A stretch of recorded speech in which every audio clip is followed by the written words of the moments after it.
प्रणाम जी, सुंदरसा जी।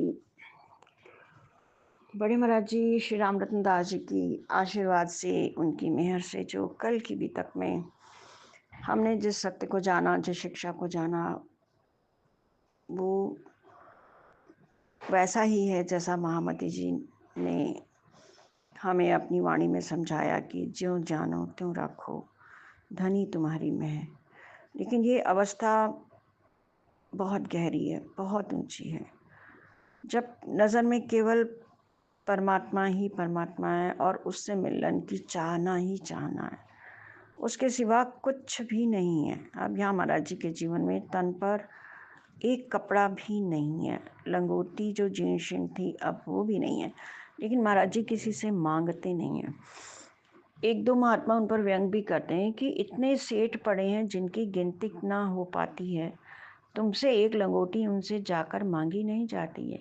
महाराज जी को कहते हैं, वे इतने सेठ हैं, इतना दान करते हैं लोग, और महात्माओं को तो वैसे ही बहुत कुछ मिलता है, और तुम मंदिरों के और उनके बाहर बैठते भी हो, तो तुम क्यों नहीं किसी सेठ से मांग लेते हो, ऐसे घूमते हो, ये अच्छा नहीं लगता है।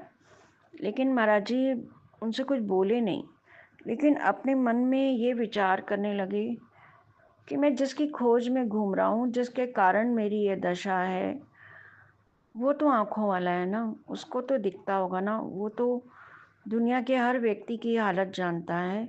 वो मेरे भी तन की, मेरे भी दिल की, मेरे भी मन की सब जानता है। जिसके लिए मैं तड़प रहा हूँ, क्या उसको मेरी परवाह नहीं है क्या? तो महाराज जी उन साधु से तो कुछ नहीं बोले, लेकिन मन ही मन लगे बोलने, किसकी खातिर घूम रहा, आँखों वाला है वह, तो उसको नहीं दिखता होगा क्या? वो कह रहे महाराज जी कि क्या उसको नहीं दिखता होगा जिसकी खातिर मैं ऐसे हुआ हूँ? उनकी ऐसी ही इच्छा जो घुमा रहा है हमें यूँ। और फिर इतने के बावजूद भी वो किसी से नहीं मांगते और कहते हैं ये उसकी इच्छा है, परमात्मा की इच्छा है। अगर उसे ऐसे ही अच्छा लग रहा है कि मैं ऐसे ही घूमूं बिना वस्त्रों के, तो मैं ऐसे ही ठीक हूँ। मैं कहीं ऐसी जगह जाके बैठ जाता हूँ जहाँ मैं किसी को नज़र ही ना आऊँ। स्वयं ना दें जब तक नहीं पहने, जब तक वो परमात्मा स्वयं किसी के दिल में नहीं उपजाएंगे, कोई मुझे स्वयं देने नहीं आएगा, तब तक मैं नहीं पहनूंगा। किसी से जाके मांगे क्यों, और मैं जाकर किसी से मांगूं क्यों?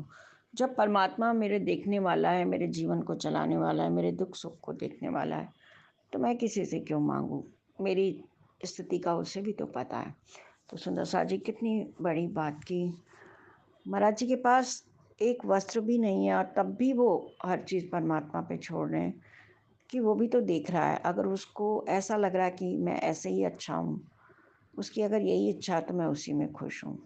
और हमारे पास तो माया का कितना साजो सामान, दुनिया की कोई ऐसी चीज़ नहीं है जो नहीं है, लेकिन फिर भी हम उनका शुक्राना नहीं करते, उस स्तर का नहीं करते जैसा महाराज जी ने अपने जीवन में किया।